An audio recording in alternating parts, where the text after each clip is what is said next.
gabung di sini partisipannya ditulis 21 orang gitu ya. Saya selalu bilang bahwa gerakan Aku Berdaya ini keren banget, diadakan di hari Minggu. Hari Minggu tuh sebenarnya harinya buat kita bermimpi dan nggak mau diganggu. Wah, maksa ya. Maksa.com. Tapi Cakep. akhirnya kita semua belajar. Tapi intinya kita di sini nggak belajar ya sahabat semuanya, biar lebih ringan kita nerima otaknya. Kita sekarang lagi kuliner ilmu, bener nggak sih kayak Jo? Kayaknya Betul kalau kuliner banget. ilmu kayaknya lebih kenyang gitu ya, lebih menyenangkan dan mengenyangkan. Wah, mengenyangkan isi otak kita juga. Baik, tanpa berlama-lama saya izin share screen. Apa sih gerakan Aku Berdaya gitu? Saya coba kasih tahu ke teman-teman. Apakah sudah kelihatan? Sudah.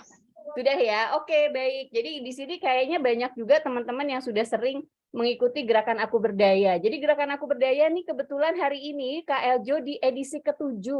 Di edisi ke-7 di mana acara ini diinisiasi oleh Ibu Nina Nugroho gitu ya. Jadi Aku Berdaya ini tujuannya apa sih teman-teman ikutan di sini? Jadi tujuannya adalah meningkatkan keberdayaan 1 juta perempuan Indonesia dalam waktu 1 tahun. Tapi saya yakin perempuan Indonesia juga hebat karena ada pria di belakangnya. Setuju ya?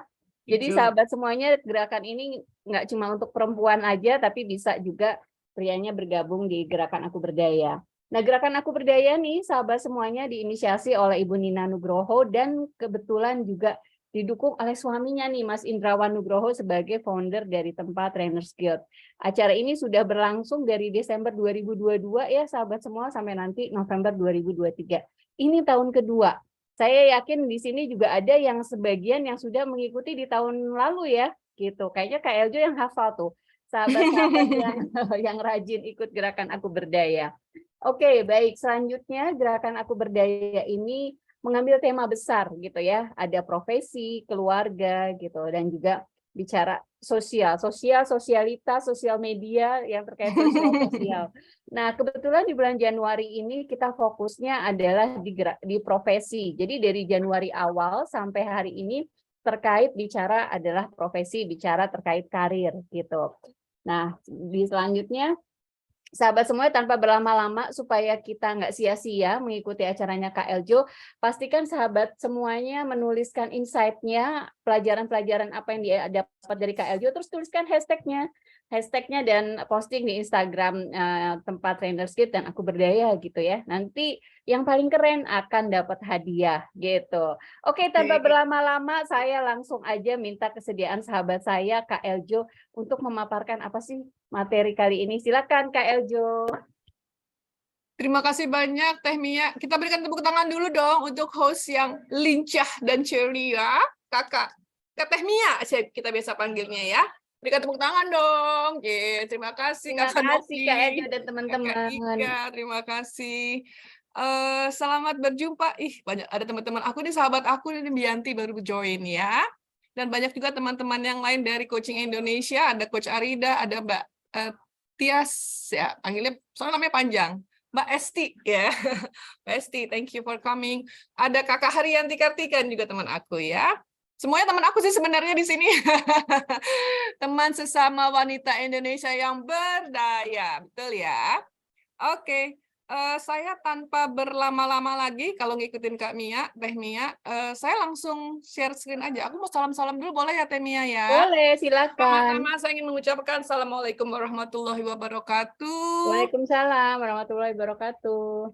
Om Swastiastu, Namo Buddhaya, salam kebajikan. Dan karena saya instruktur Kemendikbud, ada satu salam yang indah loh, Teh Mia. Saya mau sharing di sini. Salam dan bahagia. Nah, saya biasanya kalau bilang salam dan bahagia nggak diem aja, tetapi dengan gesture. Ya, gesture-nya gini, salam dan bahagia, gitu. Kita Yuk, perlu mau nggak perlu sih? ngikutin nggak? Perlu ngikutin nggak? Nggak ya? Perlu Oh, perlu. dong, kan namanya juga sharing session. Yuk, yang bisa buka kamera, kita ngerjain salam dan bahagia. Ini salam dari Ki Hajar Dewantoro. Setiap kali aku menyebutkan ini, aku selalu merinding, Teh Mia. Ini merinding gara-gara siapa? Gara-gara Coach Arida, gara-gara belajar mindfulness. Jadi, apa yang terpikirkan dan dirasakan langsung merinding. Ini asli merinding loh. Mudah-mudahan teman-teman juga tertular ya. Yuk, kita bisa salam dulu yuk bareng-bareng ya. Gampang banget. salam dan Salam bahagia. bahagia. Gitu. Jadi pakai Oke. nada ya. Masa bilangnya gini salam dan bahagia. Kayaknya biasa aja gitu ya, nggak seru banget. Mbak Firda langsung tertawa gitu. Mbak Rahayu juga. Hai. Oke. Biasanya, sorry maaf, aku biasanya panggil nggak kenal nih awalnya LKL Jo. Ternyata Mbak Lia ya. UI 82 yang suka Sama dance. aja. Orangnya aku juga. Jangan bikin bingung ya. Maaf ya. Oke. Thanks for coming. Oke, izin untuk share screen ya. Terima kasih yang sudah bergabung di sini. Topiknya kalau kita baca judulnya kayaknya ya identifying your value gitu ya.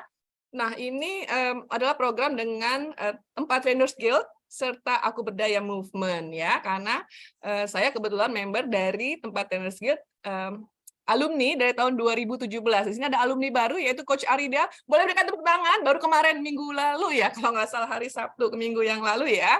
Congratulations, ini kesempatan kayak celebration-nya, reuniannya TTG ya, Teh Mia. Oke, langsung saja.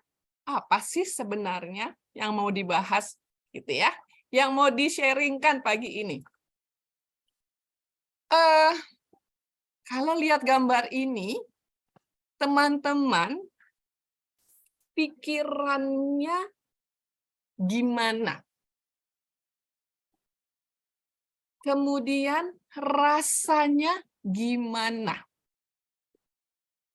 What came to your mind? Gitu. Apa yang muncul di pikiran Anda kalau lihat gambar ini? Kemudian mungkin ada perasaan apa yang muncul? Boleh tuliskan di chat ya.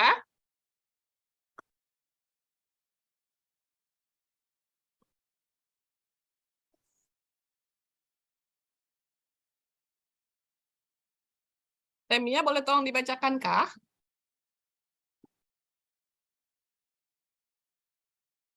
Apakah sudah ada yang... Bentar, aku bacakan nih chatnya. Iya. Oke, ini keren, mahal, prestis. Sebentar ya, aku satu-satu nih. Oke. Keren, mahal, prestis ya. Oke, KL Jo, mewah ya, mewah. Terus keren, mahal, bagus, pengen punya, prestis, mahal, mewah, keren, keren, mahal, canggih, mahal, prestis. Hampir sama sih KL Jo, perasaan pengen punya gitu. Aku belum butuh spek itu. Keren, kapan ya aku bisa punya gitu. Amin. Kita doain bareng-bareng ya, rame-rame ya, supaya kita juga bisa yang pengen itu bisa tercapai ya. Amin ya rabbal alamin. Tapi ada juga nih Kak Eljo pamer katanya. Kalau kata anak aku, in one word, overpriced mom, gitu kata anak aku ya kan. Jadi ternyata gambar yang sama bisa menimbulkan reaksi atau persepsi yang berbeda-beda. Right? Setuju ya? Nah, gambar ini bukan hanya gambarnya saja, tetapi kalau kita lihat di sini yang saya akan ajak teman-teman di sini adalah ada tulisan ini loh, ponsel paling pro. Ya. Jadi bukan hanya gambarnya, tetapi dibantu oleh wording atau kata-kata. Ini dapat dari mana? Dia ada timnya ternyata kan, soalnya kan bisnis. Jadi saya mengajak teman-teman untuk masuk ke dalam konsep tentang value itu sendiri. Tadi teman-teman begitu lihat gambar ini langsung ada perception kan, ada yang bilang mahal, prestis, keren, pamer juga ya, bisa berbeda-beda gitu ya. Nah, mari kita lanjut. Ternyata itu disebut dengan value proposition. Apa tuh value proposition? Pindahin ya. Itu adalah pernyataan singkat komunikasi nilai atau manfaat tapi terkait dengan bisnis. Mengapa calon pelanggan harus membeli produk atau layanan perusahaan Anda daripada produk kompetitor? Jadi sebenarnya di dalam persaingan digunakanlah value proposition ini ya. Untuk apa? Jualan ya. Jualan, kebetulan saya di sini produknya adalah handphone ya. Dan kita semua tahu siapa sih yang menciptakan itu di awalnya kan seorang Steve Jobs. Dan itu dimulai dari sebuah mimpi. At that time, waktu listriknya belum muncul atau belum merata di Amerika waktu itu, dia sudah punya mimpi. Bayangannya dia setiap orang akan punya laptop di rumah masing-masing. Orang-orang bilang ini, Gila kali ya, listrik aja nggak ada, belum merata, udah punya mimpi untuk setiap laptop ada, bukan laptop, komputer di setiap rumah. It was a crazy idea at that time, gitu ya. Oke, itu bicara soal bisnis. Apa hubungannya? Masuk ya. Sekarang kita bicara tentang topik kita pagi ini yang sudah di posting di Instagramnya TTG, Tempat Trainer Skill, dan juga di account IG-nya Nina Nugroho Store, ya. Dari kira-kira seminggu yang lalu, atau bahkan 2 minggu yang lalu ya, karena ini programnya kan reguler. Nah, saya mengajak teman-teman untuk melihat bareng-bareng nih, apa sih yang disebut value atau nilai. Ternyata adalah sebuah nilai atau kepercayaan yang dianut dalam hidup sehari-hari loh. Hal ini menuntun Anda dalam bersikap, menentukan cara berinteraksi di dunia pekerjaan. Akan terlihat dari cara Anda bertindak dan memperlakukan orang lain. Coba sambil merenung-renung ya, benar nggak sih kayak gitu ya. Bila apa yang Anda lakukan dan hasilnya sesuai dengan nilai yang diyakini, Anda akan merasa puas dan lebih bahagia. Aku mau stop share dulu, Teh Mia, izin ya. Ya, silakan. Izinnya sama bos, karena kalau di acara kayak gini bosnya adalah hostnya. Teman-teman tolong dong tuliskan dulu satu aja yang saya ingin tahu dulu deh teman-teman yang ada di sini nih sebenarnya profesinya apa sih gitu ya. Mungkin ada ibu rumah tangga, ada coach, ada trainer, ada dosen ya, ada teman-teman saya di sini dengan berbagai profesi. Mungkin ada dancer nggak ya? Kayaknya ada dancer cuma saya deh. Apa aja ya profesi yang sedang Anda tekuni saat ini, dan kemudian boleh disebutkan satu value yang menurut Anda pegang untuk di pekerjaan Anda saat ini. Boleh silahkan di chat. Yuk, mari. Tekniknya juga boleh boleh ikutan loh. Ini aku langsung ketik. Wis. Boleh sahabat semuanya dituliskan. Oke, Mbak Nirwati muridnya dancer. Oke, bisnis online. Boleh Mbak Sinta value-nya apa? Value-nya Berikut apa? value professionalism. Oke, Mbak Devita pegawai swasta integritas. Oke, Mbak Devita plus trainer juga gitu ya. Oke, keuangan Pelindo Loksumawe. Terus tadi apa nih? Teamwork-nya integritas. Oke.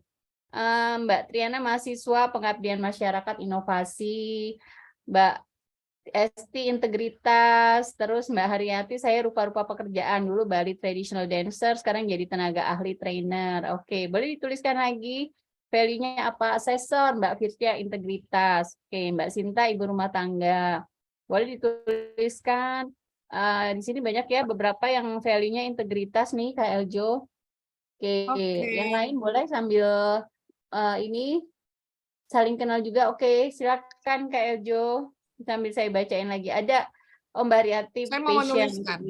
Mbak Opira, People Development, Coaching, Volunteer, HRD, Continuous Improvement. Oke, Riri, Learning Consultant, value-nya Trust, Respect, Integrity. Oke. Banyak ya ternyata beragam value-nya.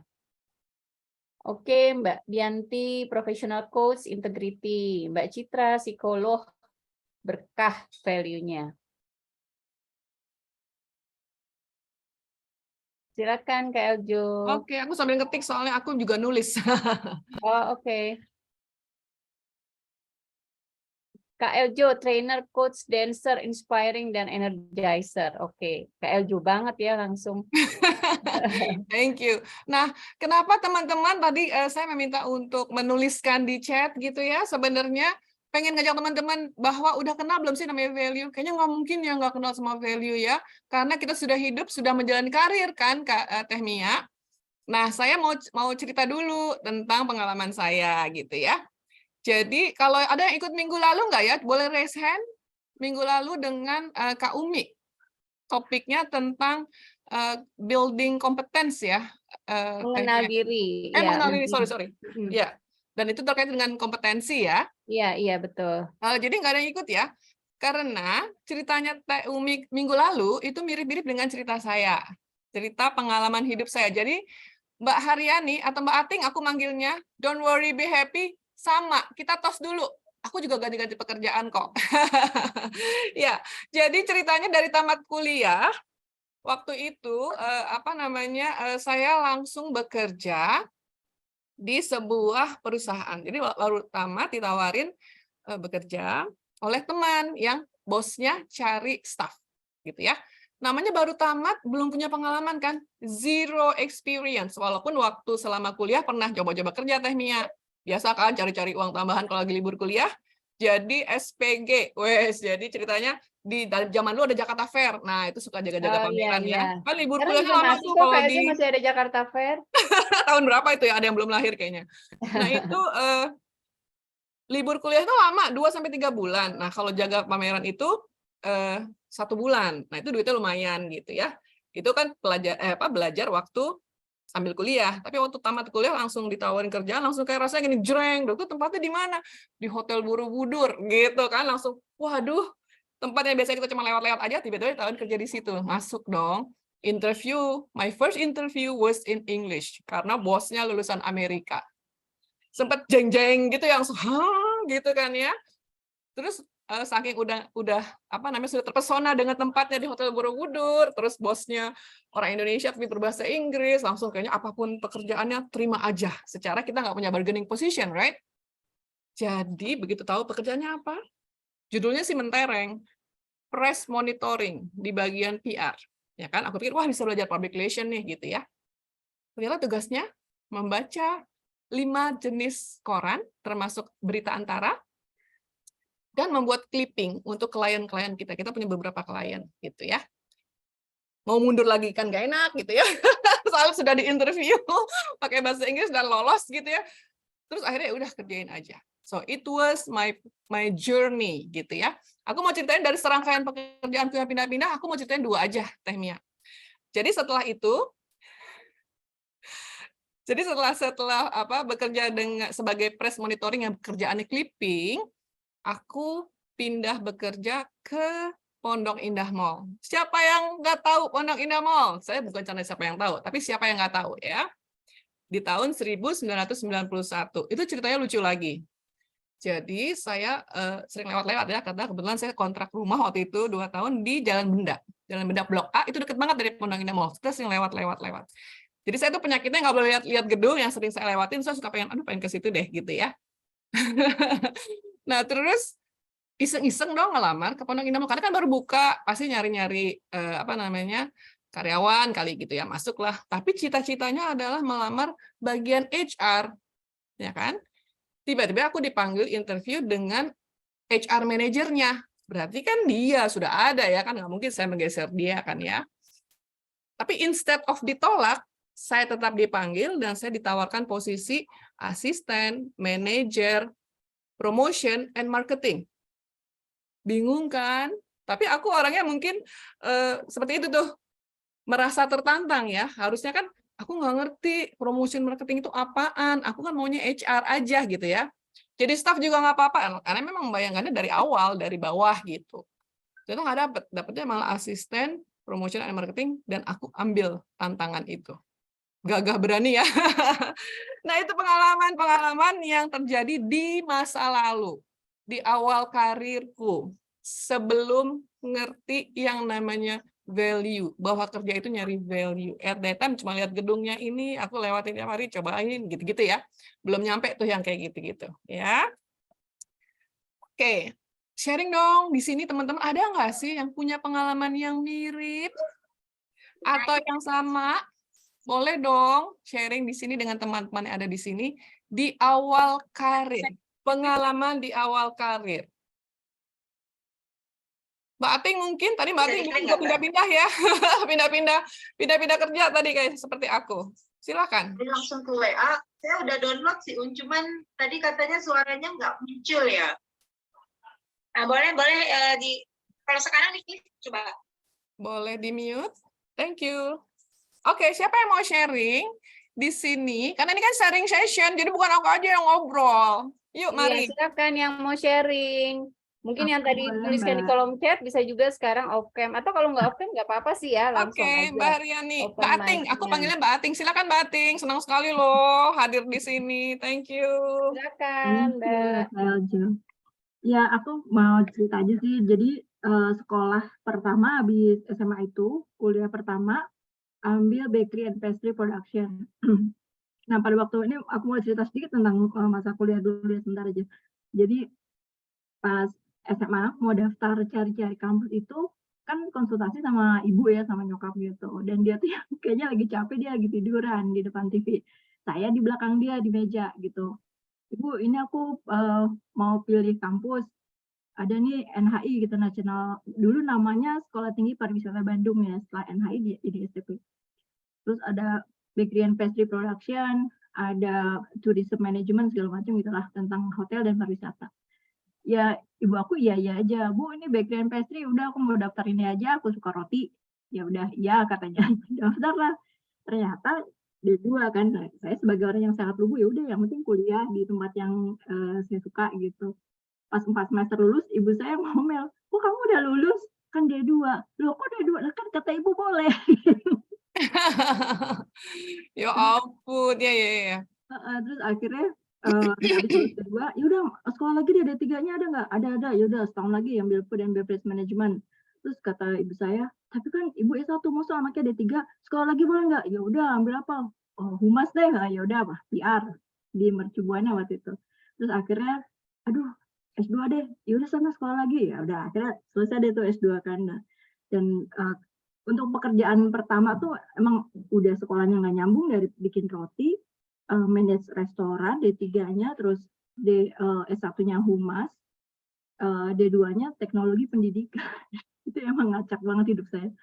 Terus pekerjaan pertama itu selain jadi balines dancer ya, kalau itu sih kayak hobi aja sih. Jadi telepon operator di hotel. Itu nggak nyambung lagi.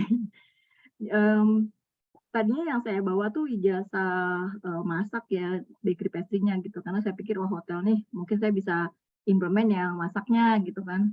Nggak taunya yaudah deh Bu Yanti mereka panggilnya, ke ini aja jadi reception sama jadi telepon operator.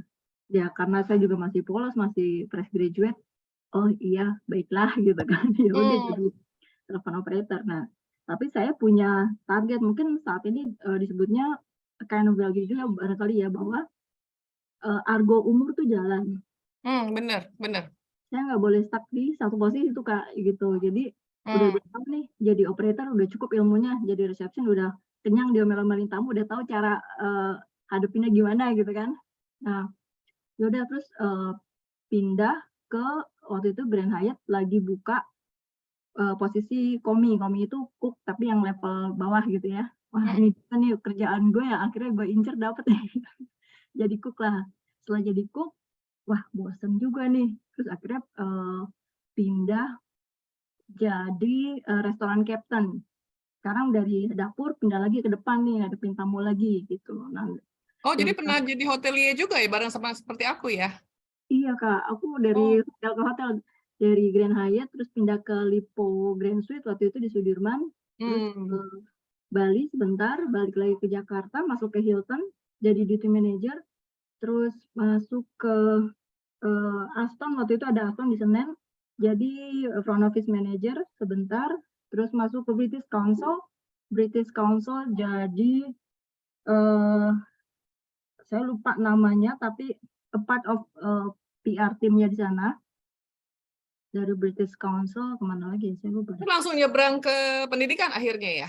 Iya, betul. Okay. Akhirnya sempat jadi training manager di tempat yang sekarang, udah tahun tuh.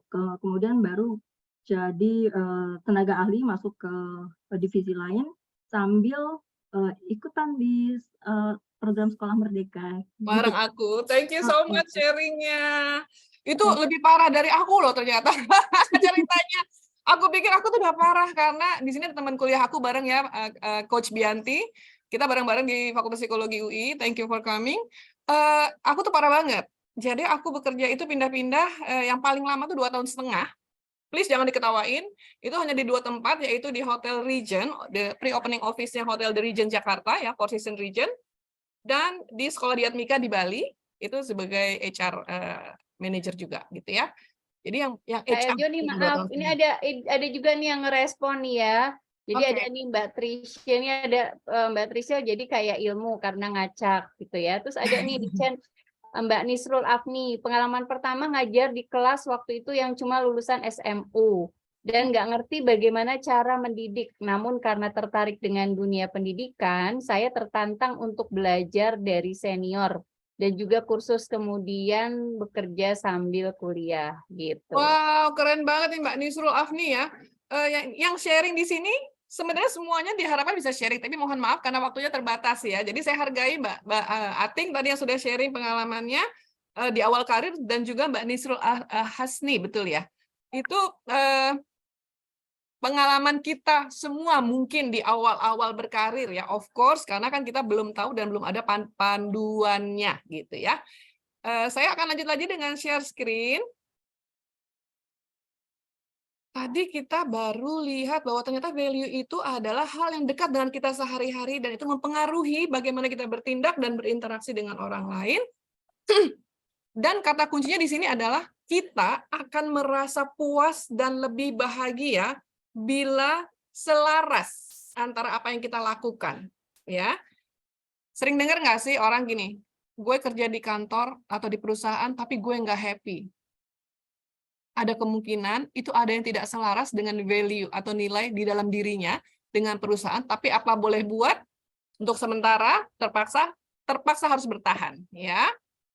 Nah, sekarang kita nggak mau dong yang kayak gitu ya.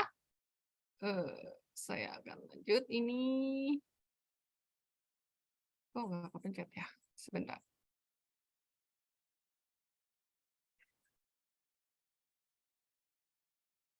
Nah, sekarang saya akan mengajak kita semua masuk ke bagaimana kita bisa mengenali nilai diri Anda. Tadi baru sharing mengenai pengalaman di awal karir yang boro-boro ya, mempertimbangkan value atau nilai. Tapi ada hal-hal yang kita, contohnya kalau saya lewat gedungnya, saya senang sama tempatnya, ya udah coba aja gitu ya, belum sampai ke level value. Nah, sekarang saya mengajak teman-teman di sini untuk mengenali nilai diri Anda. Jawablah pertanyaan-pertanyaan di bawah ini sebelum menelusuri berbagai nilai diri yang nanti kita akan bareng-bareng berlatih bersama. Ya, hanya ada 5 pertanyaannya. Kalau ada kertas atau bolpen di sekitar, atau pakai handphone juga boleh.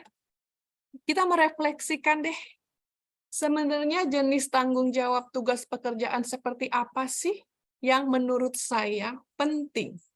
Tadi contoh, banyak sekali yang menjawab integrity. Ya, berarti tugas pekerjaan yang misalnya terkait dengan tanggung jawab, kemudian menjaga kerahasiaan. Kalau bagian accounting, orangnya akan menjadi very prudent gitu ya, sangat memegang amanah istilahnya gitu ya. Nah, tugas seperti apa? Atau misalnya tugas yang lebih bersifat di areanya pendidikan. Saya merasa dengan ilmu yang saya punya, saya bisa memberdayakan atau memajukan atau mendidik anak-anak maupun orang dewasa, misalnya gitu ya. Nah, kemudian selain itu terkait lingkungan kerja, seperti apa yang kita inginkan? Misalnya, kayak saya senang banget kerja di hotel, lihat hotel tuh kayaknya selalu membuat hati saya senang gitu ya. Jadi mungkin orang seperti saya lebih memilih pekerjaan yang berhubungan, misalnya gedungnya, tempatnya tuh yang indah gitu ya, karena hasil salah satu dari profil saya itu memang high beauty gitu ya. Nah, seperti apa yang tidak diinginkan? Misalnya yang ruangannya panas gitu ya, karena misalnya contohnya saya pernah bekerja sebagai HR di Bali di perusahaan silver, desain dan produksi silver. Kalau yang bagian produksi berarti kan disebutnya workshop ya, kita bekerja dengan silversmith atau disebutnya Indonesia itu tukang perak. Nah, itu kan suasana kerjanya itu memang seperti workshop gitu ya. Tempatnya udah pasti nggak ber-AC gitu ya. Dan kalau kita masuk ke tempat itu kan cowok-cowok semua ya. Kalau saya masuk waktu sebagai HR datang ke workshop, pas datang tuh musiknya dangdutan. Terus ada yang sweet gitu. Nah, itu mungkin sesuatu pengalaman banget gitu ya, nggak pernah saya hadapin sebelumnya, yang biasanya HR di hotel, kemudian jadi HR di workshop gitu, yang kalau datang ke kantor workshop di sweet-sweetin, terus mereka pasang asetnya tuh dangdutan gitu, seru sih. Oke. Kemudian ada lagi, itu baru 2 ya. Yang ketiga, terkait jam kerja. Seberapa fleksibel yang Anda inginkan? Sekarang setelah pandemi ada yang namanya hybrid atau remote ya. Jadi bisa nego nih jam kerjanya. Aku mau masuk kantornya seminggu 2 kali atau seminggu 3 kali aja deh. Contohnya kayak anak saya yang di New Zealand, dia dapat memang dalam seminggu hanya 2 kali harus datang ke kantor. Perusahaannya kebetulan perusahaan billboard dan desain di Auckland ya. Dan dia kerjanya di Senin, Rabu, Jumat itu dia work from home gitu ya. Nah, kemudian bagaimana Anda ingin diperlakukan oleh manajer atau atasan Anda dan oleh rekan kerja? Misalnya, kepengen punya bos yang atentif, penuh perhatian. Saya pernah melakukan assessment untuk kebetulan asesinya adalah orang nomor 2 dari perusahaan asuransi internasional besar di Indonesia. Lucunya pada saat selesai sesi assessment, beliau tanya, "Can I ask you question?" Dia orang Chinese from Hong Kong, tapi dia kuliahnya di UK gitu ya. Jadi Inggrisnya nggak terlalu susah. Terus dia bilang, "Can I ask you a question?" "Oh yes, please." Gitu. Dia nanya gini, "Gimana ya ngadepin bos yang nggak hangat?" Dia bilang gitu. Kalau weekend, pokoknya selalu fokusnya kerjaan. Terus aku bilang, "What do you expect?" Terus dia bilang, "Sebenarnya harusnya aku maunya dia aku ngarepin dia bertanya, 'How was your weekend?' Gitu ya. Terus katanya, "Your boss itu orang apa?" Ternyata bosnya itu orang Perancis, karena ini perusahaan industrinya dari Perancis. Dalam hati aku gini, ya iyalah ya, secara orang Perancis kan memang tidak, secara nature-nya memang bukan orang yang hati. We are Asian gitu ya. Orang Asia aja kan yang nanya, "Hey, how are you? How was your weekend?" Gitu ya. Jadi di sini ada masalah culture, bukan? Nah, kalau kita tahu kita ingin diperlakukan seperti apa, kita nggak bakalan masuk ke situ mungkin gitu ya. Jadi kayaknya nggak bisa juga dia kerja di situ dan dia adalah posisinya orang nomor 2 di perusahaan itu, which is very very high position kan. Segitu aja masih bisa mengeluh mengenai bosnya, ya nggak hangat. Salah dia, beda value berarti ya. Oke, itu contoh. Nah, kemudian budaya kerja seperti apa yang akan membuat Anda berprestasi? Apakah budaya kerja yang cepat banget atau justru yang slow? Tergantung apa? Tergantung jenis bisnis perusahaan ya kan ya? Waalaikumsalam Ibu, sedang menyosah. Oke. Jadi kalau misalnya contoh beda pace itu gini, saya seorang yang cepat, fast pace ya. Waktu saya baru pindah ke Bali, the first 1 or 3 months gitu ya, saya harus menyesuaikan diri. Karena ternyata saya kerja terlalu cepat sampai dikasih feedback gini, "Bu, Ibu kalau kerja jangan cepat-cepat. Ibu kan pindah dari Jakarta," gitu ya. Jadi ceritanya adalah jam 5 sore, kantor tutup jam 5 sore. Dan saya dapat email, dan saya langsung action ya, saya langsung membalas emailnya dan saya langsung action untuk mengirimkan fax kepada notaris tempat kita biasa bekerja sama gitu ya. Yang angkat telepon di kantor notarisnya sepertinya satpam gitu kan. "Sorry Bu, ya Pak saya mau kirim fax. Kok udah nggak ada yang angkat ya?" Jawabnya gini loh, "Sudah tutup Bu, kantor sudah tutup Bu, aku lihat jam 5 kurang 5 menit." Kalau menurut aku, kalau kantor tutup jam 5, ya nggak jam 5 teng juga tutupnya kali gitu ya. Terus aku bilang, "Oke ya udah kalau itu besok pagi aja." Terus aku komplain, aku bilang sama sekretaris aku kan, "Kenapa sih aku baru kurang 5 menit kok dia udah tutup ya kantor notaris?" "Ini Bali, Bu."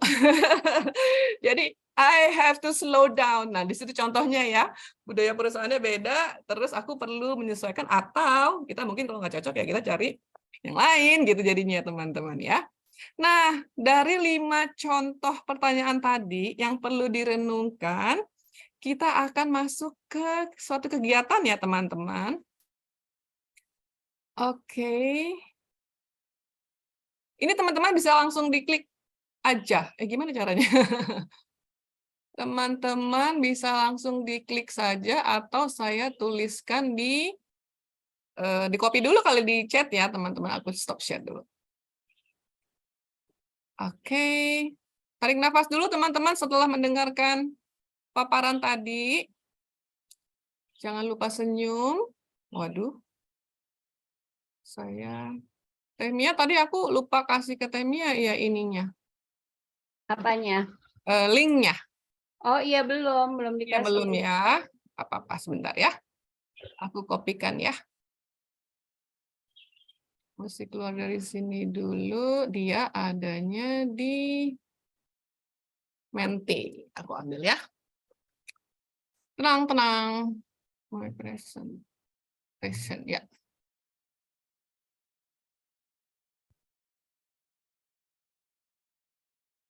Bentar ya. Izin.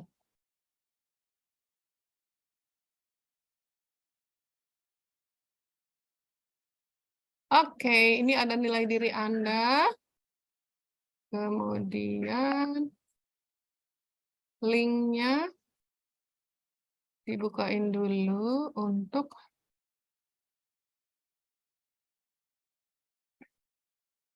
share dong linknya. Voting.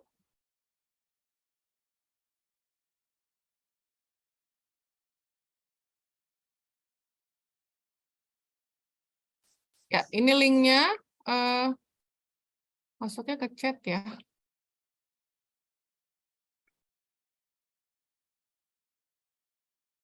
Sebentar, aku perasaan di materinya tinggal diklik tuh padahal. Ya. Apakah sudah bisa? Oke, berarti kita langsung sahabat semuanya kita klik di menti.com ini ya Kak Eljo. Ya, betul. Tolong diisi ya. Oke, silakan sahabat semuanya kita klik di kolom chat. Kak Eljo kasih link www.menti.com. Ini agak sepi, harusnya pakai musik ya, Temia. Iya, ininya udah aku hostnya start. Aku Beda. itu. Tinggal Kan dipilih. ya diisi teman-teman di Mentimeter. Ini ada beberapa pertanyaan, tinggal select an option aja. Pertanyaan pertama, saat Anda memilih pekerjaan, apa yang menjadi pertimbangan? Oke. Oh, ini cuma satu teh Mia. Jadi Oh, cuma bisa satu. pilih, ya, bisa di rank 1 sampai 12, nanti keluar kita mau lihat rame-rame apa sih sebenarnya yang menjadi pertimbangan. Itu menggambarkan value kita sebenarnya. Oke. Ya, silakan. Apakah ada yang sudah mulai? Wah, sudah langsung ada ya. Ternyata ranking atasnya adalah kompetisi. Kompetensi, kompetisi. Oke. Dia akan bergerak terus. Ini saya belum share ya. Kita lihat bareng. Share screen.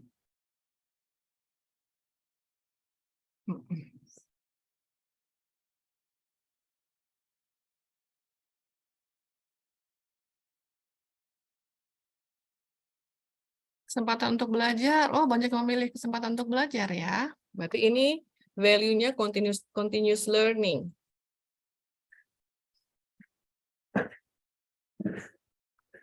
Tidak ada benar dan salah. Ini adalah menilai atau merefleksikan diri kita ya dalam mencari pekerjaan tuh apa sih yang penting. Karena tadi kita lihat definisi dari value itu hal-hal yang memang kita terapkan sehari-hari, yang kita praktikkan.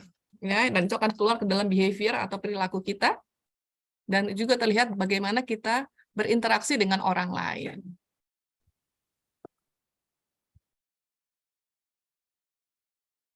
Oke. Ternyata tidak terlalu banyak yang memilih remote job ya. Karena saya pikir tadi setelah pandemi kan banyak yang berubah ya, udah terbiasa dengan work from home. Jadi kalau bisa ya kerja dari rumah aja deh gitu ya. Nah, mulai menaik nih jumlahnya.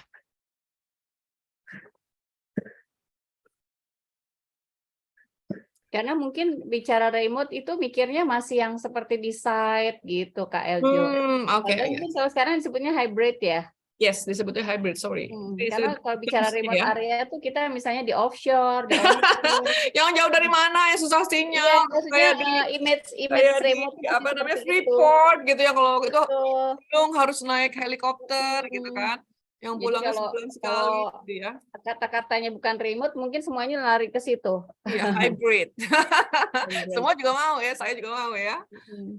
Oke, ini terlihat di sini ternyata banyak yang memilih kesempatan untuk belajar. Jadi continuous learning adalah salah satu value yang menjadi pertimbangan ya dalam memilih pekerjaan. Ini cocok banget juga dengan saya. Oh, Tehnia gimana? Kalau aku pasti yang pertama kesempatan untuk belajar. Oke, berarti Gitu. kita banyak kecocokan di ruangan ini aja, at least gitu ya.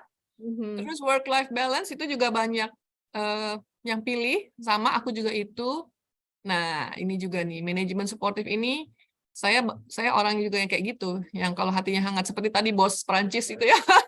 Kalau bos Prancisnya nggak ada, how was your weekend? Terus langsung bingung, kita aja nanya balik sama dia, how was your weekend?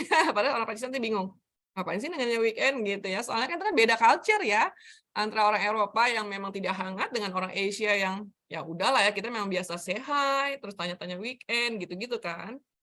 Ini padahal cowok loh at that time yang aku interview itu, jadi cowok dengan cowok itu bisa kayak gitu. Aku kalau perempuan oke lah ya, tapi ini cowok dan dia ternyata need that gitu. Jadi value-nya si orang nomor 2 ini ternyata ingin mendapat bos yang suportif, yang hangat gitu ya, yang tidak dapat dari bosnya gitu ya. Itu menarik banget, itu fakta banget yang menarik.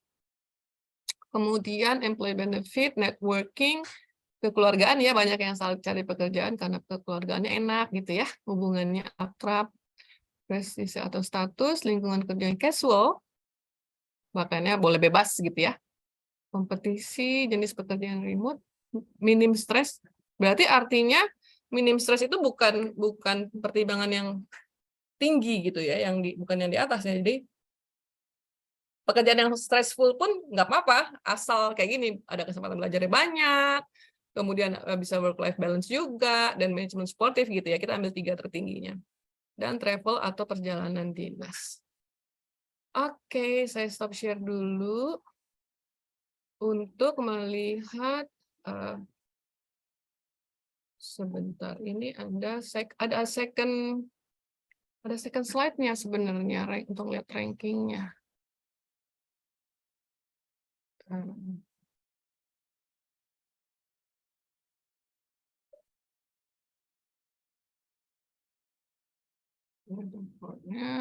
Oh, enggak. Oke. Ya, jadi hasilnya memang seperti ini. Ya. Kita udah lihat bareng tadi ya. Kita udah lihat bareng. Share lagi ya.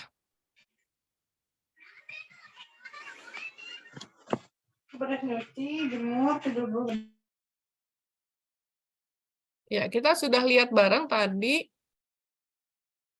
tentang hasilnya. Present ya. Ini sudah selesai semua ya, nggak ada yang mau menuliskan lagi. Hasilnya pemilihan tertinggi adalah kesempatan untuk belajar, work-life balance, dan manajemen yang suportif ternyata. Itu adalah yang dipilih, dan itu menggambarkan tentang tadi waktu ditanyakan mengenai saat memilih pekerjaan, apa sih menjadi pertimbangan? Ini juga berlaku untuk career transition ya, pada saat kita mau pindah. Kalau tadi kan saya pindah-pindah benar-benar cari ngejar posisinya atau jabatannya atau bahkan cuma cari gedungnya aja gitu ya, nggak sampai mengetahui manajemennya kayak gimana sih, apakah ada work-life balance di situ, jam kerjanya seperti apa, kemudian apakah ada kesempatan belajar nantinya, ada training nggak yang disediakan. Contohnya waktu kerja di Hotel Regent, itu kan memang sudah sistemnya Regent International, Four Seasons Regent International, itu sudah ada manual untuk program trainingnya, jadi semua sudah terstruktur gitu ya. Begitu masuk perusahaan lain, saat aku bekerja di Bali, justru I'm creating the system gitu ya, jadi beda banget gitu ya. Oke, izin stop share untuk yang ini, kemudian saya akan lanjut dengan berikutnya. Oke, ini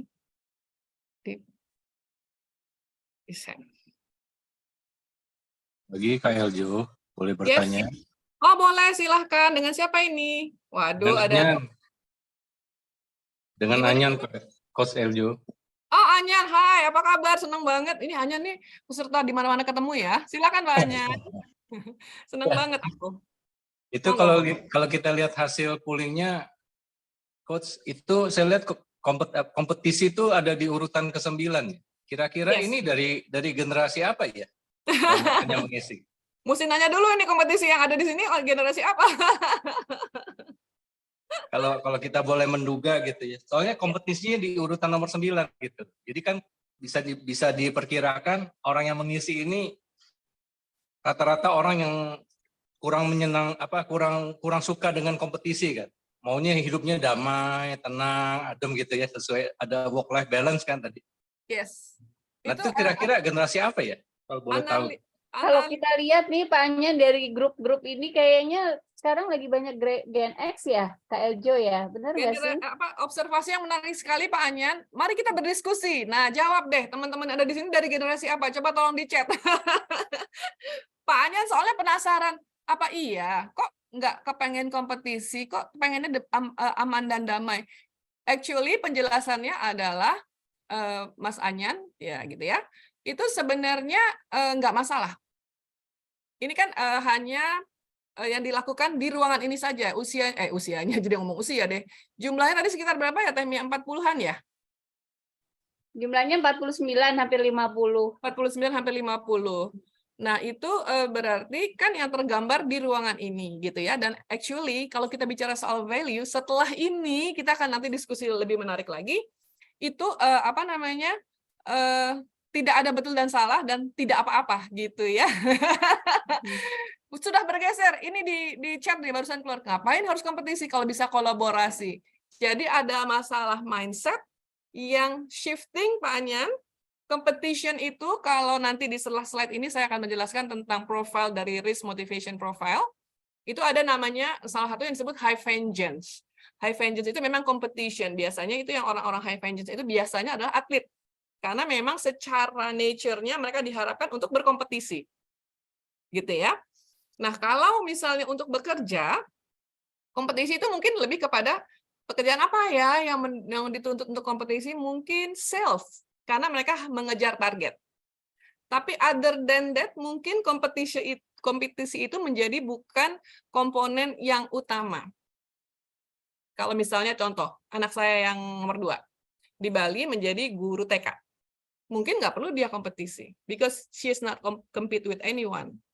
Dia teaching the kids, justru mungkin kemampuan berkompetisi itu lebih kepada nurturing-nya yang harus dikeluarkan gitu ya. Apakah bisa menjawab pertanyaannya Pak Anyan? Sementara iya. Tadi kalau puas bisa lanjut ya. Thank you. Oke, thank you, Coach. Oke. Iya, sekarang Saya boleh nambah juga nggak? Boleh banget. Aduh, terima kasih Coach Widi. Thanks for coming. Silakan. Terima kasih. Sorry baru join nih dari kuliah. Nggak apa-apa. Jadi tadi tuh saya tertarik gitu ya, milih yang pertama itu kan pimpinan atau bos yang suportif. Yes. Nah, terus memilih si minim stres itu yang di bawah gitu ya, karena merasa bahwa bisa aja salah satu yang bikin stres itu karena mungkin bos juga yang nggak suportif sehingga kita jadinya nggak stres. Jadi apabila itu kita memilih yang pertama si bos yang memberikan suportif gitu, karena itu jadi akhirnya masalah-masalah jadi bisa selesai gitu, bisa ada yang dikolaborasikan, bisa ada yang diomongin, sehingga penyebab stresnya tuh bisa menjadi nggak lagi jadi yang utama, jadi yang di bawah-bawah gitu. Jadi kalau saya sih tadi milih yang itu ya, yang pertama, karena ternyata peran bos penting juga gitu. Even kita misalnya bos di lingkungan kita yang sekarang gitu, ternyata mungkin ada atasan kita mungkin di kota lain gitu misalnya ya, itu juga jadi salah satu. Kalau saya tadi memang milihnya yang itu tuh, manajemen yang suportif nomor 1. Dan minim stres yang bawah. Ya. Karena ngerasa bisa aja dengan manajemen yang sangat suportif, bisa meminimalisir stres yang mungkin ada di lingkungan kerja gitu. Wow, keren banget. Terima kasih sharingnya Coach Widi. FYI, teman-teman yang belum kenal Coach Widi ini seorang EVP di sebuah bank terkenal di luar kota di Sulawesi ya. Penempatannya keren banget. Artinya ini udah sampai ke level awareness sebagai pimpinan. Kita kalau pimpinannya suportif, manajemennya suportif, bisa mengurangi stresnya karyawannya. Makanya perlu belajar EI for leaders ya. Cocok Iya. banget. Di sini ada beberapa trainer untuk emotional intelligence. Jadi leader-leader itu perlu belajar EI supaya apa? Supaya karyawannya happy kerjanya, nggak stres ya. Ternyata salah satu penyebab stresnya karyawan bukan pekerjaannya, tetapi mungkin saja leadernya ya. Terima Oke, kasih. thank you for sharing. Berguna Terima kasih. sekali.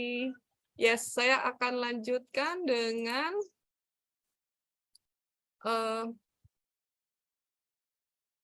ini ya. Ya, teman-teman, jadi kalau bicara soal pindah-pindah kerja, itu saya sudah pindah kerja nggak bisa terhitung ya, dari tamat sampai akhirnya 2010 saya memutuskan untuk pindah kuadran menjadi seorang freelancer, yaitu mulai dengan sebagai asesor kompetensi. Nah, saya cerita sedikit, nggak usah share dulu, lebih baik ini dulu aja ya. Saya mau cerita dulu bahwa saya di tahun 2016, jadi pada umur 51, wah ketahuan deh umurnya berapa ya. Pada saat berusia 51, saya bertemu dengan sebuah tes. Namanya Risk Motivation Profile. Pada saat saya ketemu dengan tes itu, saya sedang berada di persimpangan terkait dengan karir. Tepatnya pada saat saya berumur 49. Saya tuh bingung, karena saya ngerasa gini, saya tuh cocok nggak sih jadi psikolog? Apakah ini sebenarnya profesi yang tepat buat saya? Psikolog juga bisa galau ya ternyata. Saya mempertanyakan karena saya mendengar feedback dari orang-orang di sekitar saya, di lingkungan saya, dan saya itu punya banyak sekali maunya. Jadi aku seperti orang yang pada saat itu umur 49 itu saya mau ini, mau itu, masih mau lanjutin sekolah, saya mau belajar performing art, saya mau belajar sinematografi, gitu-gitu ya. Yang kalau yang terdekat ya misalnya suami bilang, "Apain sih? Udah umur segini masih pengen macem-macem," gitu ya. Jadi itu buat saya itu feedback yang kayak jendeng gitu terusnya gitu ya. Nah, makanya pada usia 51, kasihan ya, lama banget nunggunya. Saya bertemu dengan sebuah tes ini dan menurut saya merasa this test really save my life karena aku menjadi lebih tenang karena tes ini adalah tes psikologi dan dengan akurasi 85% itu mengukurnya adalah 16 basic needs. Hasilnya keluarnya adalah profile. Dan dia benar-benar menekankan your uniqueness. Jadi kita tidak digolong-golongkan, oh kamu tuh orang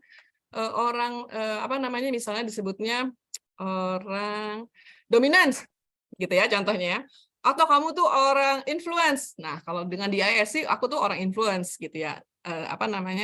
Kombinasi si I dan D gitu ya. Udah ketahuan lah ya. Orang kalau ketemu aku, kamu udah pergi pacar lagi misalnya gitu ya. Itu pasti I dan D. Jadi, tapi aku nggak ngaku tuh. Aku bilang, aku nggak dominan sih gitu ya.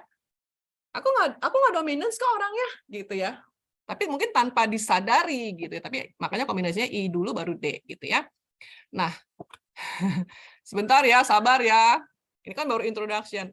Nah, dari tes ini, jadi saya, tes ini ada 16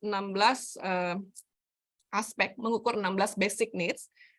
Pada saat saya mengambil tes itu pertama kali tahun 2016, itu saya keluar 9 dari 16, yang artinya itu adalah needs atau kebutuhan yang harus dipenuhi. Jadi kalau kita tahu teori kebutuhan itu sama seperti misalnya yang simple, haus. Kalau kita haus, kita minum. Habis minum, hausnya terpenuhi ya. Habis haus lagi nggak? Haus lagi. Jadi dia kayak cycle ya. Begitulah cara bekerjanya 16 basic needs itu ya. Dari 16 itu ada 9. Jadi saya langsung begitu saya mengerti, saya langsung gini, ya no wonder lah ya, aku masih mau doing this, doing that, getting this, getting that. Setelah aku tahu itu, aku langsung merasa aman kalau ada orang komentarin gini, lu mah orangnya nggak fokus gitu ya. Kalau dulu kan kita kayak jelek, terus langsung kayak refleksi, mojok di pinggiran mikir, gimana nih ya, kok aku orangnya nggak fokus. Because I still want to do a lot of things gitu ya. Ternyata ada yang namanya aspek tes ini, yang namanya power, dan kebetulan aku tinggi, di situ adalah selalu ingin belajar. Nah, tadi tuh udah keluar tuh waktu di pollingnya.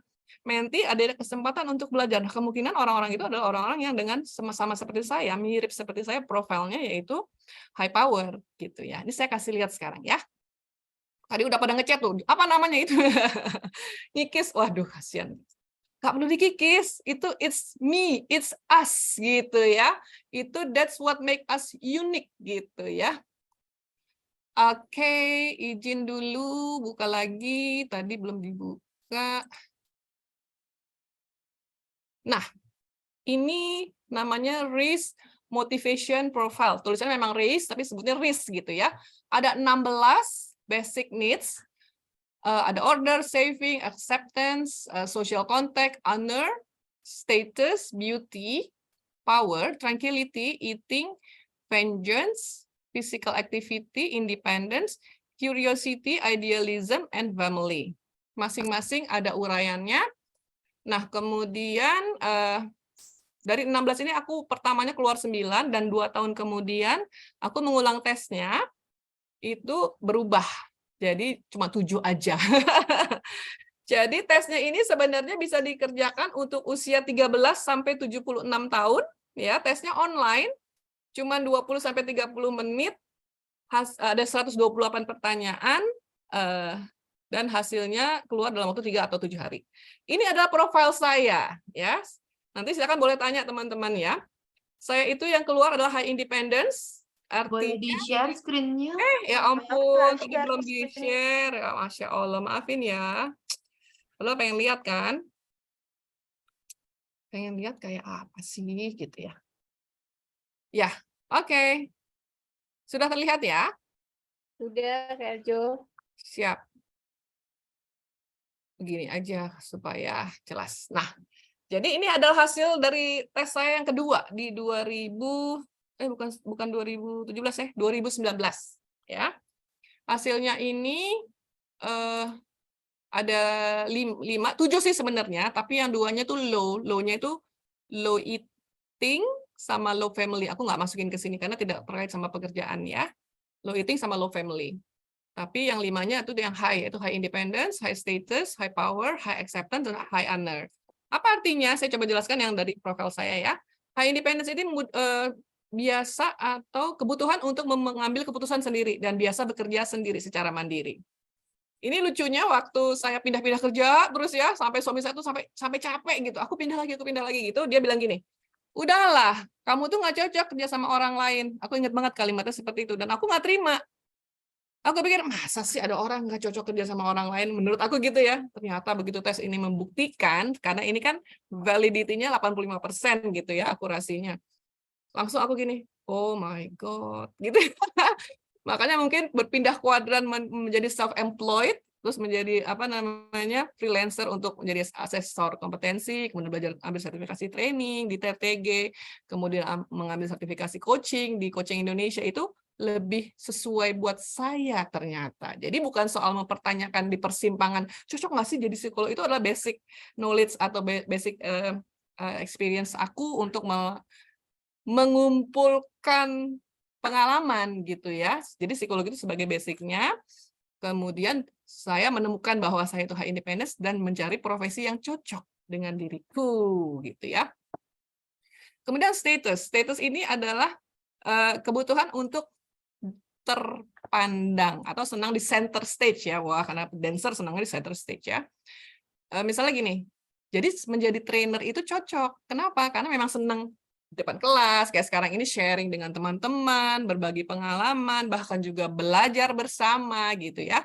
Itu cocok dengan profil aku untuk menjadi trainer ya.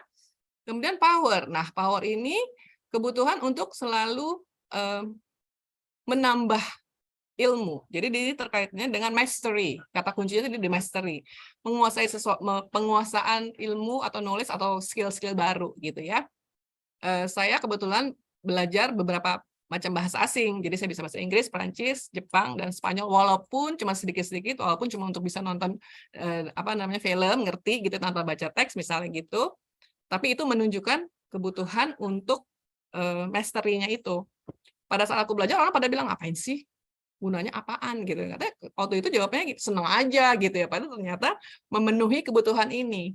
Dan sifat-sifat kebutuhan kalau tidak terpenuhi membuat kita frustrasi. Nah, kalau kita tahu kan kita bisa memenuhi sesuai dengan kebutuhan kita. Nah, high acceptance ini mempunyai positive regards, pandangan yang positif terhadap dirinya sendiri. Ya, dengan mempunyai banyak skill, dengan mempunyai banyak network, dengan sering bertemu dengan orang-orang, positive regards-nya bertambah terus gitu ya. Karena itu udah kebutuhan saya. Kemudian ada honor, high honor ini needs untuk memegang teguh prinsip, norma, etika gitu ya. Jadi contohnya kalau saya lagi nyetir bawa anak-anak saya gitu ya, saya punya 2 anak perempuan, umurnya 33 dan 31. Waktu mereka masih SD, kalau saya nyetir nganterin sekolah, lampunya orange apa kuning ya, itu saya berhenti dan mereka bilang, "Mom, we are late, just go," katanya gitu. Tuh aku bilang, "No." Jadi itu value, ya kan? Itu tadi kan value adalah hal yang kita terapkan dalam diri kita, gitu kan? Apa yang penting buat kita.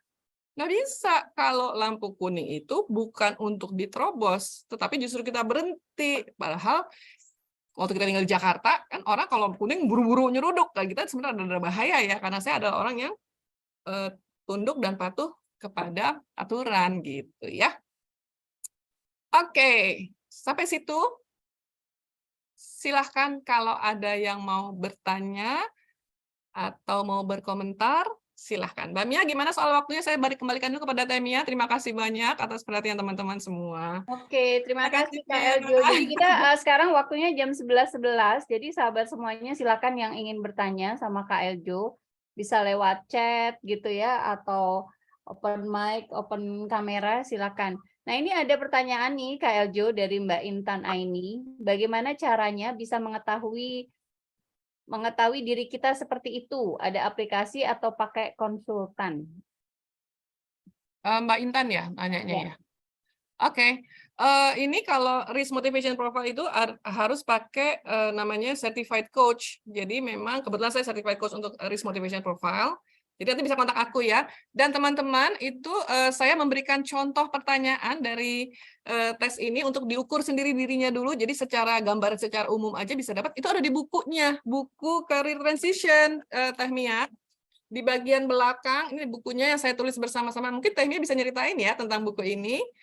Saya ada satu bab yang tentang value, dan saya di bagian lampirannya, menghadiahkan kepada teman-teman untuk mengetes sendiri dulu. At least dapat gambaran, aku kira-kira di mana gitu ya. Nanti kalau mau dapetin angka yang profilnya, itu harus dengan certified coach untuk risk motivation profile. Jadi konsultan yang tercertified gitu. Ada pertanyaan lain kah? Kelihatan nggak sih kayak Jo, aku bukunya karena itu ya, karena Maju dikit. nggak kelihatan ya. Kelihatan. Sekarang kelihatan. Ya. Ya. Oke. Baik, nah ini ada komentar dari Mbak Haryanti Kartika. Berarti saya bukan orang aneh. Dengar Bukan banget. dunia, langsung pingin masuk dunia pertanian untuk ketahanan pangan. Dengar low kompetensi dari Angkatan Kerja Muda, langsung pingin jadi trainer lagi. Dengar industri budaya pop Korea jadi gerbong ekonomi negara. Langsung pingin jadi traditional dancer lagi. Jadi apa yang aku inginkan sebenarnya? Jadi sebenarnya Mbak Haryanti, ini kita semua ya kegalauan bersama gitu.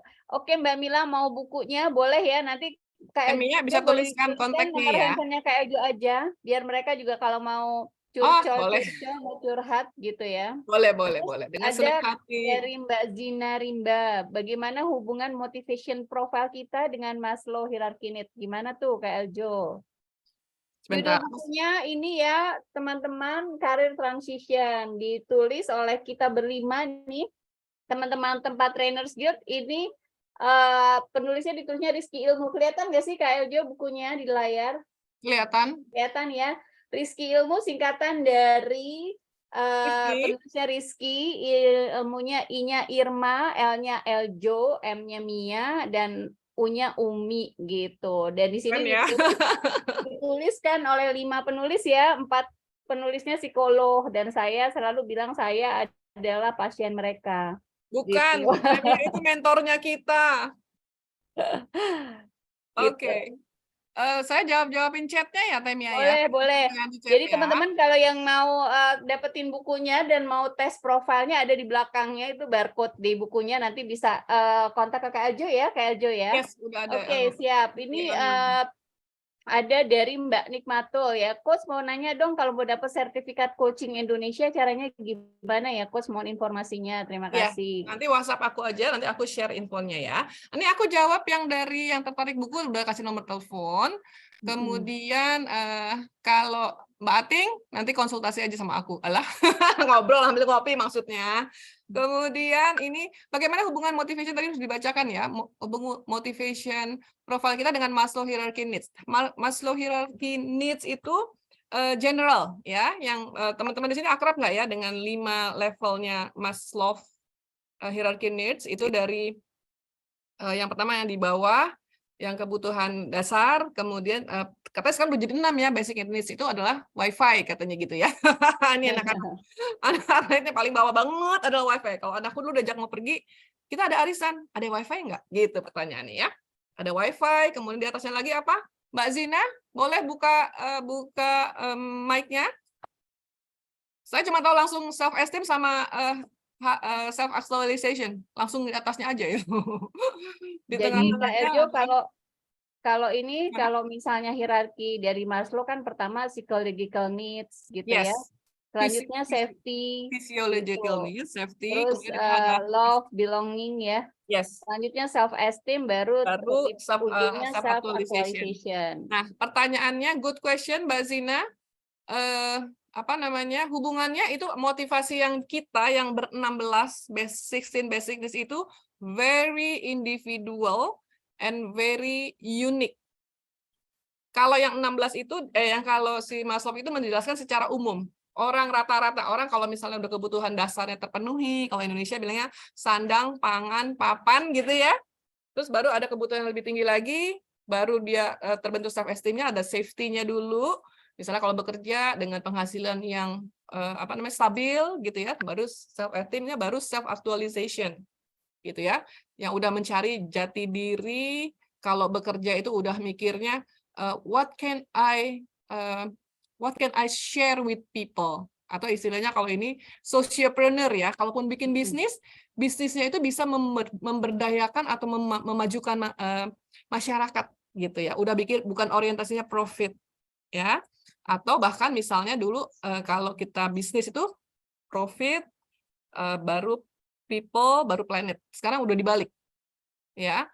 Mulai dari planet dulu. Kita mempertimbangkan planet, bagaimana kita menjaga lingkungan, kemudian baru people, baru profit. Gitu ya. So, itu pergeseran atau shift yang perlu juga kita lakukan bareng-bareng ya. Jadi bagaimana sih bekerja bisa menjadi ibadah gitu ya. Nah, apakah menjawab pertanyaannya Mbak Zina? Jadi kalau yang Maslow itu general atau umum, sementara kalau yang 16 motivation ini itu bagaimana motivasi kita sendiri-sendiri. Profilnya akan berbeda-beda. Manusia di dunia ada berjuta-juta, nggak ada yang profilnya sama. Pasti beda. Mungkin mirip-mirip, tetapi ada angkanya nanti akan berbeda-beda. Gitu. Kalau ya teorinya jadi kalau misalnya contoh saya dengan Mbak Zina, kita harus bekerja dalam satu tim di kantor. Ya, kalau dengan tes risk motivation profile kita ada beda 1,7 skornya, ya itu potensi konflik tuh. Jadi kita bisa mengantisipasi. Misalnya Mbak Zina jadi bos saya, I have to work with you. Misalnya waktu saya sebagai asisten promotion and marketing misalnya gitu ya. Kita lihat profilnya berdua. Ternyata bedanya 1,8. Kan minimum 1,7 ya. Itu potensi konflik. Kita akan dipanggil berdua duduk bareng. Kemudian what can we do? Bagaimana kita mengantisipasi situasi konflik itu? Kita cari lagi yang sama. Apa sih yang sama? Misalnya needs for eating.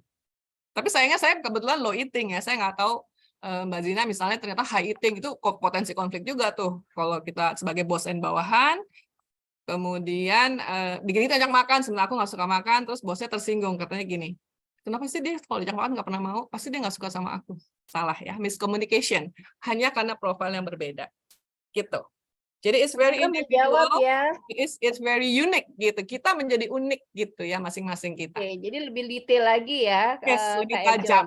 Ya. Oke, aku coba menjawab yang Nikmatul ya. Jadi kalau yang mau dapat sertifikat coaching Indonesia, mungkin langsung aja ikut coaching Indonesia ya, karena di sini kebetulan tempat Trainers Guild gitu, di Ya. komunitas tempat. Jadi kebetulan di sini ada Kak Arida, atau bisa langsung kontak ke Kak Eljo. Terus Nanti ini saya ada bisa dari kasih Mbak info. Rahayu Susilawati. Apakah value itu setara dengan passion? Silakan. Nah, balik lagi kalau passion secara umum katanya saya pernah baca bukunya Rene Suhardono. Rene Suhardono. Mhm. Secara simple, what is passion? Passion is something that you think when you wake up first thing in the morning. Contoh, Kak Rahayu, kalau aku tanya passionnya apa? Kalau aku sih, kalau bangun tidur sebenarnya kalau ditanya apa sih? Dancing pastinya. Tapi kan udah umur segini, udah almost 60, kan nggak mungkin lah ya jadi salsa dancer gitu ya. Jadi aku salsanya sebagai hobi. Tapi my passion actually people ya. Developing people gitu. Secara bercanda aku selalu bilang ya udah dancing lah ya, my passion of course ya. Nah, kalau value itu sesuatu yang di belakangnya. Jadi contohnya, passion aku dancing and people development gitu ya. Tapi kalau ditanya value-nya adalah tadi aku ingin menginspirasi banyak orang dan juga tadi sebagai energizer gitu ya. Karena setiap kali ini feedback dari orang-orang kan ya, bukan aku yang bilang aku energizer. Mereka bilang kalau aku di salah satu kegiatan datang ke acara, suasana jadi kayak ikutan semangat kayak gitu, makanya aku sebenarnya energizer, udah kayak iklan baterai ya. Nah gitu, jadi tanya setara dengan passion, value itu adalah motornya, basicnya, atau apa ya namanya istilahnya tuh ingredients basicnya. Passion tuh lebih kepada nantinya bentuknya bisa dalam dikemasnya bisa dalam berbagai macam bentuk passion gitu. Apakah menjawab pertanyaannya? Kayak tadi ya, aku value-nya adalah ingin berdampak, kemudian inspiring people dan juga mengenergize atau membuat semangat orang lain. Tapi passion aku adalah people development gitu. Oke, Kak Elgi boleh nggak sih aku nambahin? Boleh dong, boleh banget. Pada saat aku siaran radio pernah nih aku ditanya ini, apakah value setara dengan passion? Aku kan lebih mudah analogi ya, bahwa value itu ibaratnya kita lagi jual baju, orang jual baju, beli baju kita adalah modelnya gitu kan, value-nya adalah di bajunya. Jadi nilai diri kita itu adalah secara keseluruhan isi bajunya itu, tapi nanti ada corak hitam, bintang, nah itu passion kita gitu. Passion tuh mungkin singkatan maksa tuh pass to action. Jadi kita bisa melakukannya tuh tanpa capek gitu ya. Jadi memang value itu seperti price tag ya, seperti price tag baju. Jadi itu adalah fondasi kita dan itu terkait juga kontribusi sebenarnya. Memang agak, jadi baju itu adalah nilai diri kita gitu, tapi mungkin passionnya ada motif-motifnya gitu. Jadi bercorak gitu. Seperti itu ya Kak Eljo, tapi mungkin nanti seru juga nih kalau suatu saat kita bahas mengenai value dan passion gitu. Oke, Mbak Citra ini ternyata udah punya nih tanda tangan saya sama Kak Umi kemarin ketemu ya kita di Margo City. Wah, nanti harus tanda tangan nih Kak Eljo. Kita harus ngopi bareng berarti ya. Ya, silakan ya. Aku dengan senang hati. Selanjutnya ada Mbak Kauli ya, Mbak atau Mas, mohon maaf kalau salah. Bagaimana menanamkan value yang sama di sebuah organisasi dalam mencapai tujuan? Silakan. Oke, ini pertanyaan good question banget, Mas atau Mbak Kauli ini. Menanamkan value itu ada yang namanya corporate culture ya. Kalau Coach Widi masih ada di sini, pasti sudah akrab nih dengan istilah corporate culture. Kalau di BUMN ada yang namanya akhlak, right? Itu value sebenarnya. Jadi kalau bagaimana menanamkan value yang sama di sebuah organisasi dalam mencapai tujuan, organisasinya perlu menentukan value bersama untuk mencapai tujuannya, pasti tujuan perusahaan dong atau organisasi, betul? Jadi kalau itu adalah step awalnya, tapi itu kan in big picture-nya ya, artinya terkait dengan organisasi. Kalau sebagai pribadi bisa nggak? Bisa banget. Contoh, saya dengan Teh Mia, ini kita punya geng ya waktu menulis buku, ya kan? Bergaul dengan Teh Mia itu ada value dong dari Teh Mia, ya kan? Dia itu very very persistent.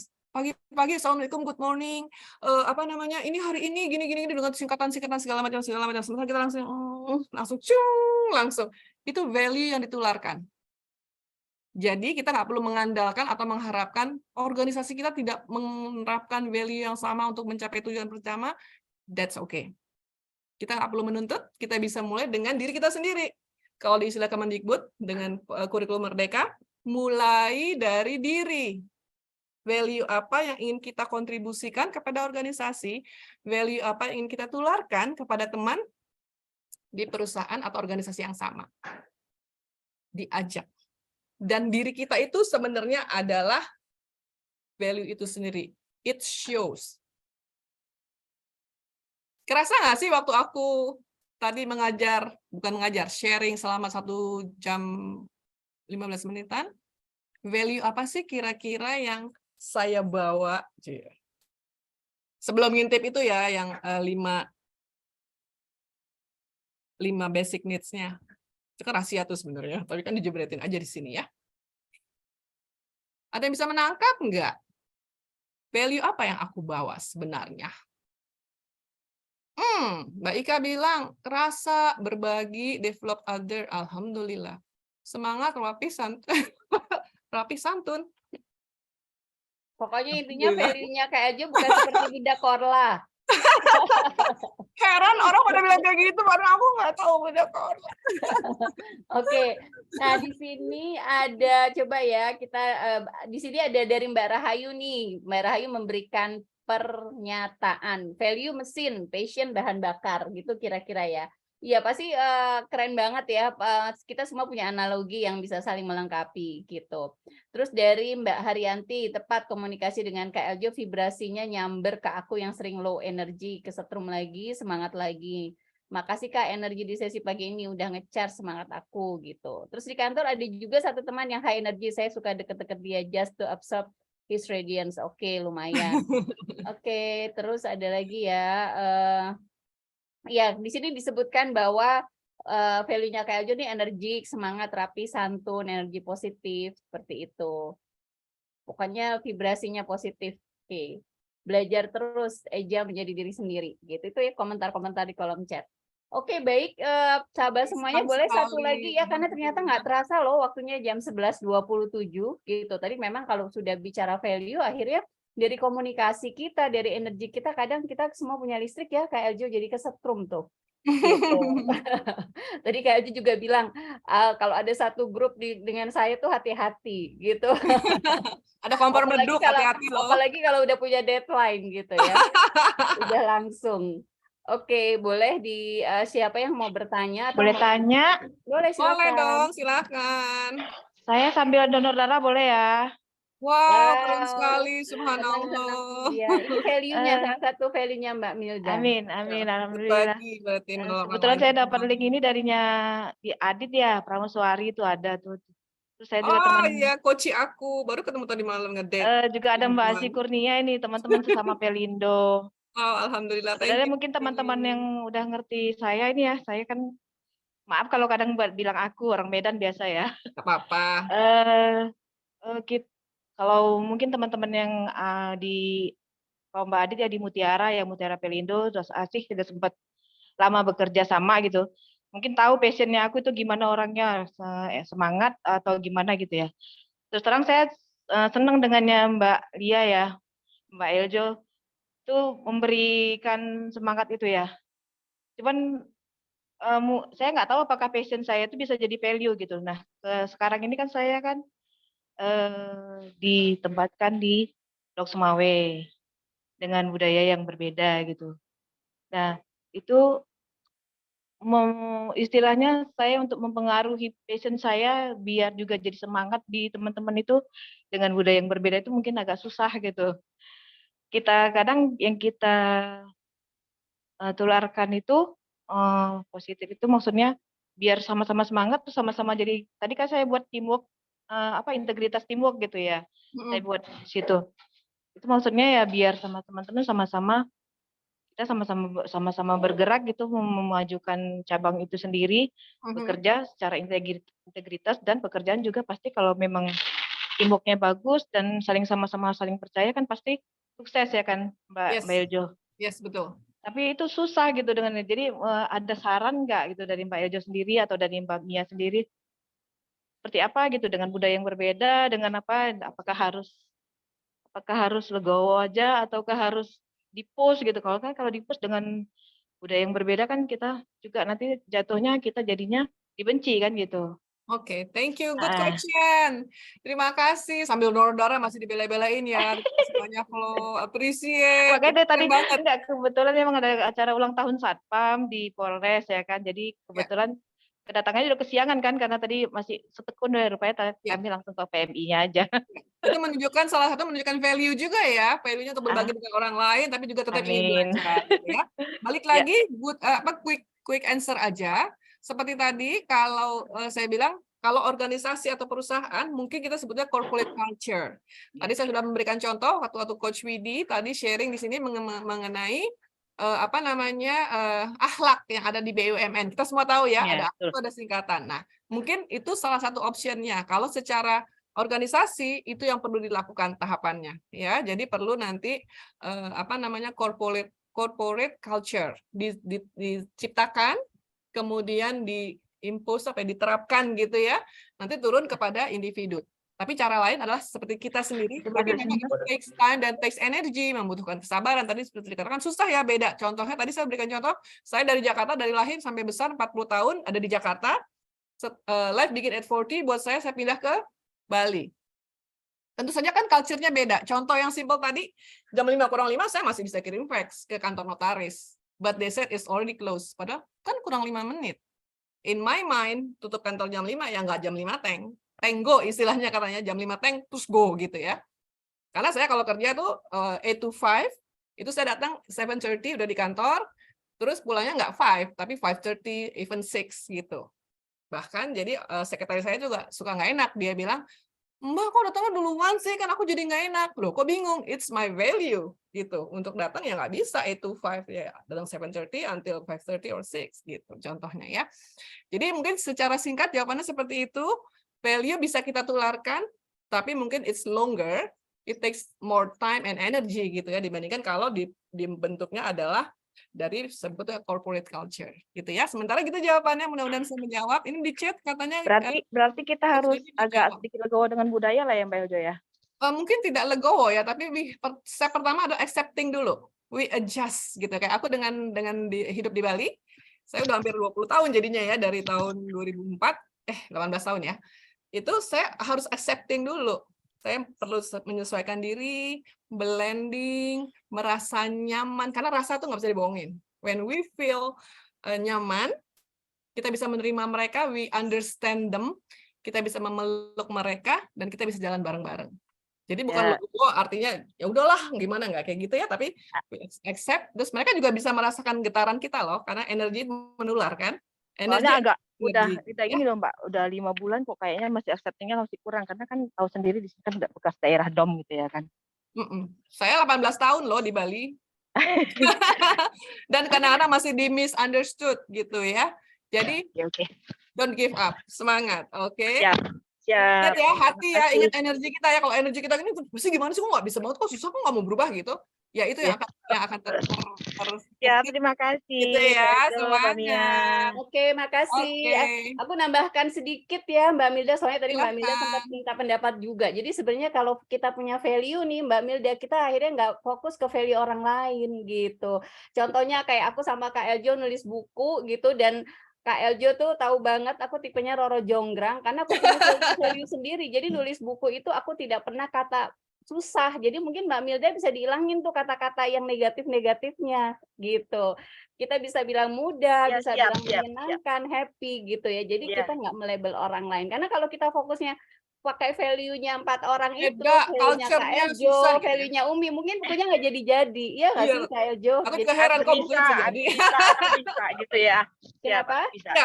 Aku bisa gitu. Iya, bener. Aku Iya, bisa karena kalau saya happy. fokusnya ke value saya sendiri, orang lain akhirnya coba mengikuti value saya. Kalau saya fokusnya, wah kok susah ya tim saya bla bla bla, akhirnya kita fokus ke value orang lain. Mungkin seperti itu ya, lebih simpel. Oke, ini ada ini dari saya coba cepet-cepet karena sudah jam 11.34. Dari Mbak Sri Erniati nih, izin urun rembuk, silakan nih Mbak Erniati menuliskan value is who you are, your personal brand yang ngedrive perilaku kita. Terima kasih. Terus di sini juga disebutkan passion is energy, sesuatu yang kita lakukan yang bikin kita merasa puas, bahagia, dan oleh karenanya jadi penuh energi dalam melakukannya. Sip, nih dengan Mbak Nirwati nih, sahabat saya juga nih Mbak Nirwati yang sudah nulis buku dia, sahabat semuanya nih bukunya coaching. Kalau dari 16 basic desire of human nature, value safety masuknya di mana ya Mbak? Nah, Kak Ejo kira-kira pertanyaannya Mbak Nirwati, safety kalau di 16 basic human nature itu ada di mana? Silakan. Oke, thank you Temi yang udah dibacain. Coach Nir kayaknya perlu sharing apa yang dimaksud dengan safety value. Kalau dari yang tadi saya coba browsing yang race basic race tesnya itu motivation Ya. 19. Saya cari-cari kok safety-nya kok enggak ada ya, karena dulu saya kerja di swasta, terus saya pindah di pemerintahan. Waktu ditanya juga waktu wawancara, kok pindah dari swasta ke negeri? Saya jawabnya karena saya butuh rasa aman gitu. Jadi saya Oke. ya. Makanya aku nanya yang dimaksud dengan safety needs-nya apa gitu ya. Ternyata rasa aman. Oke. Kalau di risk motivation itu masuknya di tranquility. Karena kalau tadi aku langsung jawab dari chat, aku not really understand your question gitu kan. Mendingan aku nanya. Jadi kalau tanya tadi pindah dari swasta pindah ke PNS gitu ya. Jadi ada safety needs, kebutuhan untuk merasa aman. Nah, itu adanya di tranquility. Tranquility itu artinya kebutuhan untuk tidak merasakan sakit atau merasakan cemas. Jadi kaitannya kalau misalnya high tranquility, jadi orang yang relatif cenderung mudah merasa cemas atau merasa tidak nyaman, tidak merasa aman. Jadi kalau yang low tranquility itu misalnya high risk, jadi wah jadi pialang saham gitu ya, jadi gambler, itu low risk. Tapi kalau yang high risk itu berarti orang-orang yang ingin mencari nyamanan, keamanan, itu adanya di tranquility gitu. Thank you Mbak. Jadi kalau aku hasilnya di tengah-tengah, jadi safe aku. Jadi kadang-kadang kalau diperlukan, aku bisa loh ngambil resiko. Tapi kalau misalnya itu kan bisa juga aku jadi nggak merasa terganggu. Jadi itu bukan merupakan profil yang menonjol. Gitu. Thank you udah menjawab pertanyaannya ya. Oke, siap. Terima kasih Mbak Nirwati sebagai penutup pertanyaannya ya. Boleh dong Kak Eljo ditulis atau dituliskan atau mungkin sebelum menutup ya, sahabat semua dituliskan inspirasinya setelah mengikuti materinya Kak Eljo. Inspirasi, insight gitu, dan jangan lupa dituliskan hashtagnya ke tempat Trainers Guild. Boleh Kak Eljo closing statement-nya sebelum saya juga mengumumkan pemenang minggu lalu. Silakan Kak Eljo. Saya agak-agak speechless ya, karena nggak nyangka bahwa topik tentang value itu sedemikian sampai saya bolak-balik dari tadi merinding-merinding dulu gitu, bahwa ternyata bukan aku saja. Jadi intinya we are not alone gitu ya. Kegalauan yang aku alamin sampai umur 49, which is sama sekali sebenarnya kan nggak nyaman gitu ya, dengan aku merasa kayak dibully ya dengan keinginan ingin melakukan banyak hal gitu ya. Ternyata dengan bertemu dengan risk motivation profile, saya merasa he saved my life. Jadi teman-teman yang di sini yang masih merasa galau, don't worry, be happy, that's okay, karena every one of us is unique. We have our own profile, kita punya kebutuhan kita sendiri, kita punya value tersendiri, dan keep doing that gitu ya. Jadi being you is a very precious gift. Jadi kita menjadi diri kita sendiri adalah karunia yang paling berharga dari Allah Subhanahu wa Ta'ala. Jadi itulah salah satu cara saya bersyukur dengan saya menyadari keunikan saya. Jadi tidak aneh ya Kak Ating, dan kita berbagi di sini bersama-sama saling menguatkan. Kalau sesama pergalauan kita bisa share how can we embrace, bagaimana kita menerima keunikan kita dan juga mengembalikannya dalam berbagai bentuk untuk berbagi dengan teman-teman di luar sana, baik dalam bidang pendidikan, dalam bidang bisnis, dan bidang-bidang lainnya. Ya, saya doakan mudah-mudahan semuanya sehat, sukses, selamat, dan yang paling penting happy. Assalamualaikum warahmatullahi wabarakatuh. Waalaikumsalam warahmatullahi wabarakatuh. Nah, saya mau mengumumkan ya sahabat semuanya, izin saya share screen, kelihatan nggak Kak Eljo? Jadi insight di minggu lalu itu ada yang posting di Instagram Tempat Trainers Guild, Mbak Yuliana Bakdaryatun. Ada nggak ya kira-kira? Jadi keren banget insight yang dituliskan oleh Mbak Yuliana ini. Jadi ditunggu hadiahnya ya dari Tempat Trainers Guild. Begitu. Oke, sambil ini saya meminta sahabat semuanya untuk menuliskan insight-nya. Nah, saya dengan Mia mohon maaf lahir batin juga ya sahabat semuanya, karena kayaknya saya yang paling cerewet ya. Ya, yang cuap-cuapnya gitu. Boleh nanti sebelum kita berpisah, kita open cam dulu, boleh kita saling berfoto gitu. Boleh dibantu Mbak Novi? Mungkin Kak Eljo bisa mengarahkan untuk menjadi diri sendiri, kira-kira gayanya seperti apa sih Kak Eljo? Kalau aku mengarahkan itu nggak dari diri sendiri, you have to be yourself. Oke, Yang siap. nyaman, yang Jadi asik, sesuka-sukanya gitu ya. Kalau iya dong, saya, of course. iya, oke. Show the unique you gitu. Iya. Kak Novi boleh dibantu fotonya? Mbak Dewi ini teman lama aku nih, sama-sama akses. Iya. Mbak, Oke, Mbak Novi hitung ya. Sebentar ya, jangan ada yang nulis chat dulu. Oke. 1, 2, 3. Cekrek. Oke. Cekrek, bunyi ya. Oke, udah. Udah. Ya, terima kasih banyak semuanya yang Thank you so bergabung. much Jangan semua lupa ya sudah sahabat join. semua, kita ketemu lagi di program Aku Berdaya minggu depan di Adit, topik yang thank you for berbeda. Terima coming. kasih. Terima kasih Kak Ya. Nadia. Terima kasih Mbak Mia. Terima Terima kasih kasih semuanya. Mbak Lia, Mbak Mia. Terima kasih Terima sama-sama, kasih, senang Mbak sekali. Widi. Aduh,